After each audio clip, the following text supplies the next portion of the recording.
دوستان عزیزم مجددا خوش آمدید و خیلی خوشحال هستم که در خدمت شما عزیزان هستم. بخش دوم برنامه است و می‌خوایم که در بخش دوم مقدار در رابطه با امواج الکترومغناطیسی و تأثیری که میتونه بر روی صحت و سلامتی ما بگذاره صحبت کنیم برای شما عزیزان. دوستان عزیز، همه ما با این واژه آشنا هستیم. در واقع در جامعه ما، در دنیای پیرامون ما میدانهای بزرگ الکترومغناطیسی وجود داره که به طور مستقیم و غیر مستقیم بر بدن ما تاثیر میگذاره و بارهای الکتریکی رو وارد میکنه.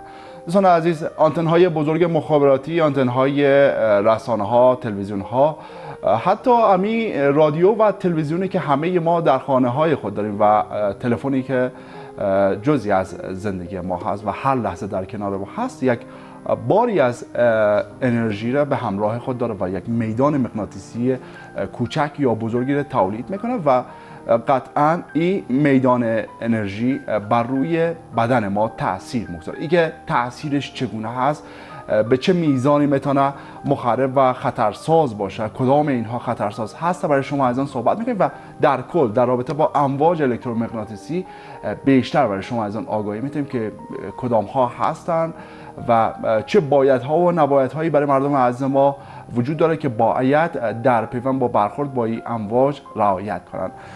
دکتر سلام و وقت بخیر خدمت شما، خوش آمدید به برنامه ما. و علیکم السلام، بسیار زیاد تشکر، بسیار زیاد خوش هستم که به تلویزیون شما بار می آییم و این موضوعات علمی را شما پیگیری میکنید.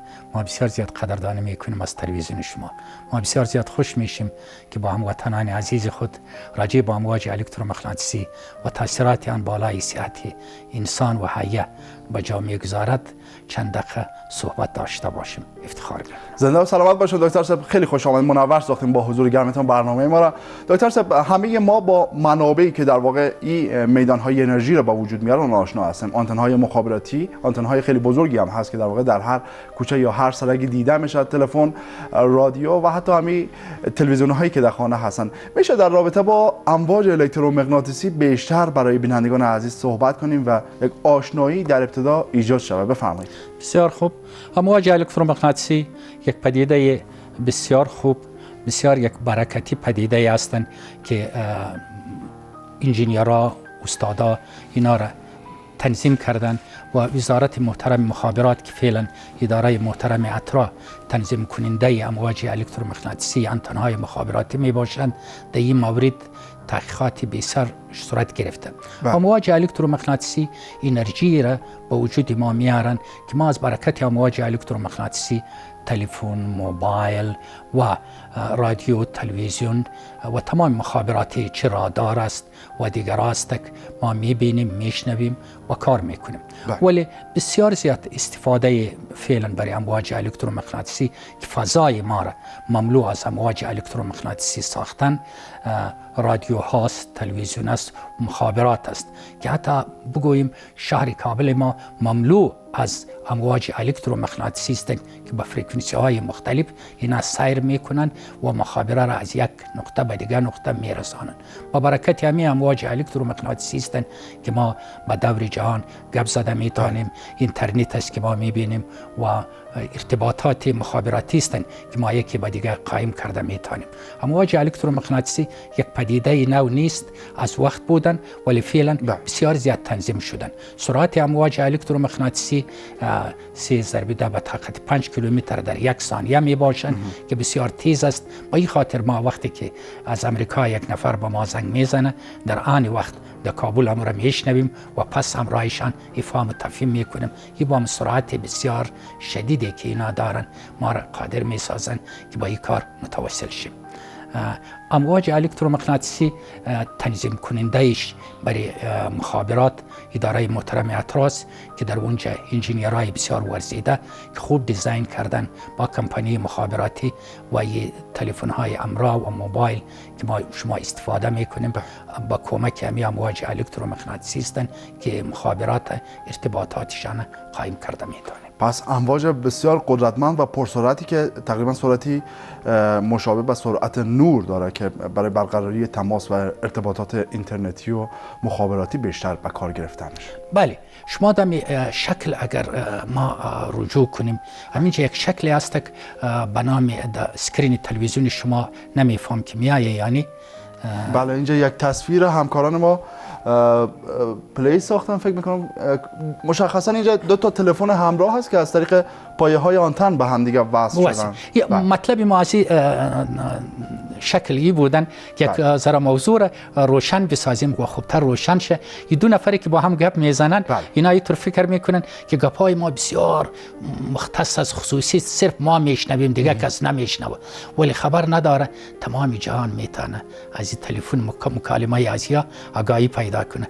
تلفن اول میایه از تلفن اول به پایه آنتن، باز پایه آنتن به سویچ مرکزی میره، سویچ مرکزی به آنتن دوم، آنتن دوم باز میبره به نفر بعدی استفاده کننده، باز مخابره یک قسمی و یک قسمی یکی به دیگه برقرار میشه و این همه توسط امواج الکترومغناطیسی هستند که سرعتش 3 ضرب 10 به طاقت 5 کیلومتر در یک ثانیه است. با آنکه همه پروسسور طی میکنن، 3 پروسسی که اینا تیر میکنن، آنتن اول، سویچ مرکزی، آنتن دوم، این همه با این سرعتی هستند که ما و شما از تصور ما بالاتر. روی همین منظور آنتن ها را هر وقت کوشش کنن که تلفن مکالمه را بسیار کوتاه بسازن و گپای بسیار خاص و اختصاصی را در تلفن با زبان نیارن که همه چیزا میتونن در سویچ مرکزی ریکارد شون و ثبت شون. روی همین منظور هم وطنان محترم هم تلفن صرف برای آگاهی دهی هستند که صرف آگاهی بتن و آگاهی بگیرن، دیگه زیاد مکالمه هم با گوششان ضرر نرسن، پولشان زیاد مصرف نشون، وقتشان زیاد نشون. با این موضوع مهم باید توجه داشته باشن. خیلی عالی، سپاسگزاری میکنم دکتر صاحب، تشکر از شما. خب همه ما به نحوی در زندگی روزمره خود ارتباط داریم با دستگاه هایی که ما را به نحوی وصل میکنه با امواج نامرئی الکترومغناطیسی، درست است؟ خب میشه بفرمایید که آیا ما باید خیال ما راحت باشه یا ای که نخیر، صحت و سلامتی ما هم در معرض آسیب امواج الکترومغناطیسی قرار داره؟ به صورت کل این موضوع بسیار زیاد مهم است. تشویش همه مردم در این مورد هست و باید هم داشته باشن، بخاطر که امواج الکترومغناطیسی اگر بخوایم یا نخوایم به وجود ما تاثیر میگذارن، بی تاثیر نیستن. اگر تاثیر نداشته باشن خو یک چیزی نمیشنویم. این که میشنویم یک پدیده هستن که در مغز ما، در سماعت ما، در ذهن ما یک تاثیر میگذارن. ولی یه تاثیر گذاشتن، یه تاثیر باید با اندازه باشن که قابلیت برداشت عضویت ما را داشته باشند. در این مورد یک سازمان بین المللی جهانی امواج الکترومغناطیسی غیر آیونایز کننده به نام ICNIRP موجود است که او کریتریا، مشخصات و تمام جوانب از زیر تحت مطالعه قرار دادن و او را به نشر سپردن. خوشبختانه وزارت مخابرات که فعلا اداره محترم اترا به طور مستقل کار میکنن، پیروی همی ICNIRP هستند که او با الهام از WHO الهام گرفته و تمام کریتریا را جور کردن، ساختن و مطابق از او یک طرز العملی را به میان آوردن. تمام امواج الکترومغناطیسی مخابراتی مطابق همین طرز العمل باشن، مضر صحت واضح تا هنوز نشدن و خیال ما کاملا راحت باشن. امواج الکترومغناطیسی که از دستگاه مخابراتی فعلا انواع مختلف دستگاه مخابراتی ما داریم طبق همو کریتریایی که توسط اترا وزارت صحت همه با وجود آمدن مضر صحت نبوده و تا هنوز مضر صحت کدام راپور داده نشده است. بله خیلی خوب و میخوام یک اطمینان دیگر برای بینندگان عزیز هم داده شود در کنار این صحبت شما. خیلی از مناطق مسکونی پذیرای این هست که آنتن‌های بزرگ مخابراتی رو در خود جای بده در یک منطقه‌ای که دور و برش عزیزان زندگی میکنن و بعضی نگران این هستن که این آنتن‌های مخابراتی که از قدرت بسیار بالایی هم برخوردار هستن برای که خب یک منبع مثل یک سویچ مرکزی مثل یک منبع هست که در واقع تماس ها را نقل و انتقال میتونه و دریافت کننده تماس هست. ممکن هست که این آنتن های بزرگ مخابراتی که در هر محله و کوچه و خیابانی دیده میشه آسیبی برسانه یا اونا هم مسئول هستند؟ بسیار خوب. یک موضوع باید بسیار زیاد چک کنیم. این آنتن‌های مخابراتی که شما پیشتر گفتین بسیار قوی و پرقدرت است. این قوی و پرقدرتش از خاطر از این نیستن پایه بسیار بلند دار. پایه بلند خالص یک آیین است که آنتن بلند گرفتن. آنتن دام بالا سر پایه هستند که از او امواج رفت و آمد میکنه یا ساده میشه، ارسال و مرسال صورت میگیره. پایه صرف یک استناد است که آنتن بلند گرفته و آنتن در دور پیش خود با انرژی بسیار کمتری کار میکنن. اینا تقریبا از 8 وات الی 12 وات بالاتر انرژی ندارن. با همین خاطر ما کوشش میکنیم که تعدد آنتن‌ها در جایهای مناسب نصب شود. اگر ما بخوایم که به تمام شهر کابل یک دو سی آنتن باشن در جایهای بسیار دور دور نصب شود، این تمام شهر کابل کاور کرده نمیتونن یا تحت مراقبت قرار گرفته نمیتونن. اگر هم بگیرن باید انرژی فوق‌العاده زیاد داشته باشن. آنتن‌ها با هم نزدیک در فاصله 300 متری یک آنتن نصب میکنیم و هم 300 متری چیزی که مستفید شونده هاست امو را کاور میکنن. امواج با یک انرژی یا نیروی بسیار کم میرسانن که او قابل تحمل و برداشت است. و اینقدر انرژی ندارن، وات بسیار بلندی ندارن که مضر صحت واقعش. ولی با وجود آن که تشویش رفع شود، ما با اداره محترم اترا، وزارت صحت عامه، اداره محترم اترا، شهروالی کابل و اداره محیط زیست با هم شدن یک طرز العمل باز ریوایز کردن، باز دوباره تجدید نظر کردن. یک طرز العمل بسیار جامع را ساختیم که کاملا تشویش همشاریای محترم در مورد امواج الکترومغناطیسی که از آنتن‌ها ساطع می شود بالای وجود انسان مضر صحت ثابت نگردیده. دیزاین از وای قدر است. ولی مردمی که می ترسن در خانه ما یک آنتن است، دور پیش ما در 100 متری اشتکا یا اطفال یا اونا می گردن، وقتی که انرژی اینا دور می فرستد اینقدر انرژی دارن، اینجا در نزدیک خانه خو انرژیشان یا واتشان شاید خیلی زیاد باشه، ما باید متضرر شیم. نه، در خلاف ازی آنتن اصلا در داخل خانه نیست. آنتن در بالا سر است که چند متر از خانه اینا بالاست، موقعیت داره و موجی که اینا میفرستد هم به طور عمودی هم به طور افقی ای سیر میکنن که حتی در زیر خانه بسیار کم انرژی میرسن نسبت و جایای دورتر 8 متری یا 10 متری. در همون جهت صرف تا لوب میایه انرژیشان خیلی کمتر است. به این خاطر باز با وجود این همه تشویشایی که رفع شده باشند، ما طرز العملی ساختیم. در طرز العمل تمام جزئیات نصب آنتن ذکر شده که باید اداره محترم اترا او را در نظر بگیرن. هر آنتنی که ساخته میشه خودشان با نماینده محترم وزارت صحت عامه سحر ببینن، کنترل کنن که آیا تمام مواد طرز العمل نصب آنتن‌ها در این رعایت شدن یا خیر. خیلی عالی، سپاسگزار می‌کنیم دکتر صاحب. تشکر از صحبت‌های زیبای شما. به اتفاق شما میان برنامه‌ای رو می‌بینیم و ان شاءالله در بخش بعدی بیشتر صحبت. بسیار زیاد تشکر. دوستان عزیزم، میان برنامه آماده است، می‌بینیم و برمیگردیم به ادامه صحبت‌ها در بخش سوم.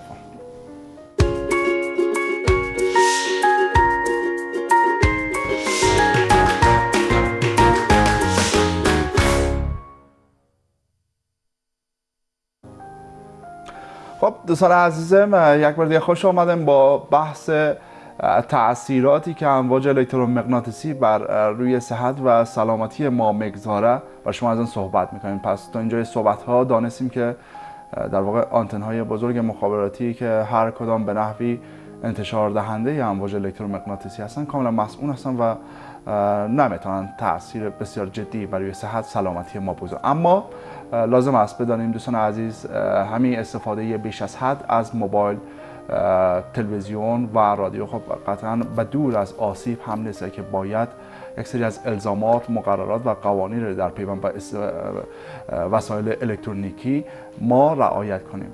در خدمت شما هستیم دکتر صاحب. خب لازم هست که برای بینندگان عزیز یک سری از اصول و مقرراتی که همه باید رعایت کنند، به ویژه برای استفاده از وسایلی که چنین بارهای الکتریکی دارن. چه نکاتی هست که ما باید در نظر بگیریم تا اینکه دچار هیچ مشکلی در ناحیه صحت و سلامتی خود نشیم؟ بسیار خوب، بسیار زیاد خوش شدم به این موضوع شما اشاره کردین. امواج الکترومغناطیسی یا انرژی که اینا دارن به نام نان ایونایزینگ رادییشن یا شعاع غیر ایونایز کننده، غیر چارج دار است. به این خاطر هر وقت که ما همین سوال بکنیم، شعاع بسیار خطرناک است، بسیار وجود انسان از بین میبرن، سلولهای انسان را میکشن. این شعاع تا شعاع فرق دارن. او تشعشعات ایکس ریز، تشعشعات گاما ریز دن، شعاع ایونایز کننده است، واقعا مضر صحت هستند و باید کنترل شوند.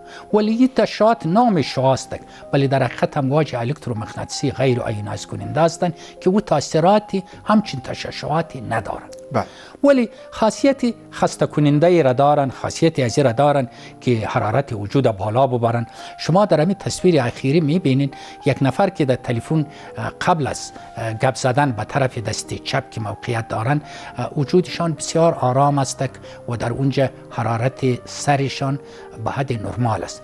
ولی بعد از 10 دقیقه گپ زدن به طرف دست راست که موقعیت دارن، خون در دور گوششان جمع شده. این معنا داره که حرارت وجود سرشان بالا رفته تا اندازه. روی همین منظور یکی از تاثیراتش است که از اندازه زیاد باید گپ نزنیم، هم وقت خود ضایع نکنیم، هم پول خود زیاد مصرف نکنیم و هم تا اندازه از خستگی و ماندگی و یاد فراموشی ما کاسته شده باشن، همین را محدود بسازیم. در هر چیز اعتدال بسیار خوب چیز است. ما از تلفن تا اندازه زیاد استفاده نکنیم. یک موضوع. و دوم، تلفن برای اطفال نتیم. اطفال کمتر از سن 7 سالگی باشن، اونا جمجمه سرشان مایعاتی وجود دارن که او بسیار زیاد حساس است، تاثیرات بسیار خوب ندارن. روی منظور کوشش شود اطفال نگذارین از سن 7 کم سالگی در تلفن گپ بزنن. برای زنای حامله دارن به همچنین. ولی موضوعی در اینجا هستند که هر وقت گفته میشه در مابین موتر، در مابین تیاره از تلفن همراه استفاده نکنید. مطلبشان است که در موتر وقتی که ما درایوینگ میکنیم و از تلفن هم استفاده میکنیم، در دیگه دنیا بسیار زیاد قیودات وضع شده، حتی ممنوع است که لایسنس از پیشان قطع میکنه. ولی در اینجا هم ما بسیار زیاد توقع داریم از ریاست محترم ترافیک که در حین درایوینگ از گپ زدن در تلفن موبایل کاملا خودداری شوند. یک طرف حادثات بسیار زیاد میاره. دوم، امواج الکترومغناطیسی خود باردی موتور خودش موج الکترومغناطیسی میشه، تمام انرژی را اونا جذب میکنن در موبایل و موبایل همون انرژی قوی را در گوش ما ترانسفر میکنن که مضر صحت است برای ما. همچنین به طیاره، همچنین در جای انبویی که در شفاخانه هاست، وسایل الکترونیک در انجازیات است، از اینجا خودداری شوند یا گپ زدن بسیار محدود بسازن. هم در طیاره ممنوع، هم در حالت درایوینگ در همینجا بسیار زیاد توجه خاص به کار است که باید توجه خاص ریاست محترم ترافیک در مورد داشته باشد. بله، تشکر. و یک نکته مهمی که فکر میکنم باید برای والدین عزیز یک هشدار باشه، این است که نباید تلفن در واقع که یک وسیله بیشتر ارتباطی است برای برقرار ارتباط به عنوان یک بازیچه و یک دستگاه سرگرمی در دست کودکان بدیم که امروزه متأسفانه خیلی شایع است که در هر خانه‌ای دیده میشه که کودکان برای که سرگرم شوند از تلفن‌های همراه، چنانچه شما بیان کردین که آسیب هم داره، استفاده میکنن. امیار محدود بساز. یکی هستن که ویدیو را میبینن چون اونا خالص میبینن، ولی یکی هستن که گپ بزنن، اما گپ زدنتان نسبت به ویدیو بسیار به مراتب خوبتر نیست برای اطفال کم سن، چون امواج در اونجا میایه، جمجمه راسشان بسیار زیاد به حرکت میاره، برایشان در آینده طفل بسیار خشن بار میاره، بسیار قاروک بار میایه. روی همین منظور از همین مورد کوشش شوند که اطفالشان در موبایل گپ نزنیم. بله تشکر. و یک عادت دیگه هم دکتر صاحب که مردم ما دارن این هست وقتی که حالا در حالت استراحت هستن تلفن معمولا در کنار خود میمانن یا زیر سر میمانن یا وقتی که مثلا میخواین از خانه به سمت محل کار خود عزیمت کنن اون را در جیب خود شاید نزدیک به قلب بمانن. ممکن هست که خطرساز باشه یا خیر؟ بسیار زیاد. ما یک وقت یک قصه کنم برایتان، قصه خود جایش نیست. کسانی که در زیر سر خود تلفن میمانند میگم تلفن زنگ بزنه که صبح وقت ما بخیزیم و برویم سر کار خود، اما قصه ما بیدار نمیشیم. ولی چند وقت باز که ببین یه آدم بسیار سردرد میشه. وقتی که سردردی علتش نفهمید، هر چیز دوای آنالژیک هم خوردن ولی یگانه علتش بودن که تلفن اگر گپ بزنیم یا نزنیم این در حالت خواب هم یک رابطه دارن. با بیرون بله انرژی ساطع میشن. صرف روابط مستقیم برقرار نشده که رنگ بزن. روی همین منظور یه امواج در اونجا وجود است که تبادله میشن. باید از خود حداقل 1 متر دورتر از وجود خود دور بگذارن. در خواب یک حالت دیگه انسان دارن نسبت به بیداری و همچنین کوشش شوند در صورتی که ضرورت نباشن در جیب خود تلفن نگاه ندارن، 1 متر دورتر از خود نگاه دارن. صرف در حالت ضرورت که ما و شما میریم به سفر تلفن همراه ما باشه و باز چاره نداریم.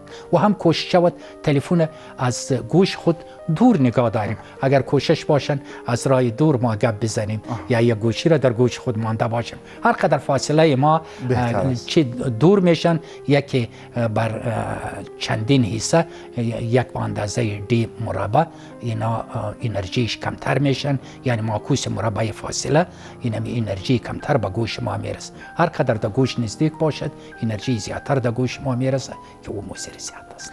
بله تشکر دکتر صاحب. و خانم های باردار که دوره بارداری یک دوره خیلی حساس و مهمی هم هست، چه نکاتی باید رعایت کنند در زمینه از استفاده از وسایلی که چنین انرژی های الکتریکی را از خود ساطع می‌سازند؟ خانم هایی که در مرحله اول بارداری است بسیار زیاد حساس تر است، بخاطر که امبریو یا میجنینی که در رحم مادر است اونا هم یک چیز زنده است برای طفلشان یا به امبریویشان جنینشان مضر صحت ثابت میشه. با این خاطر برای ازیا سفارش میشه که در صورتی که ایمرجنسی یا عاجل نباشن قطعا در تلفن همراه صحبت نکنن و تلفن از خود دور نگاه دارن.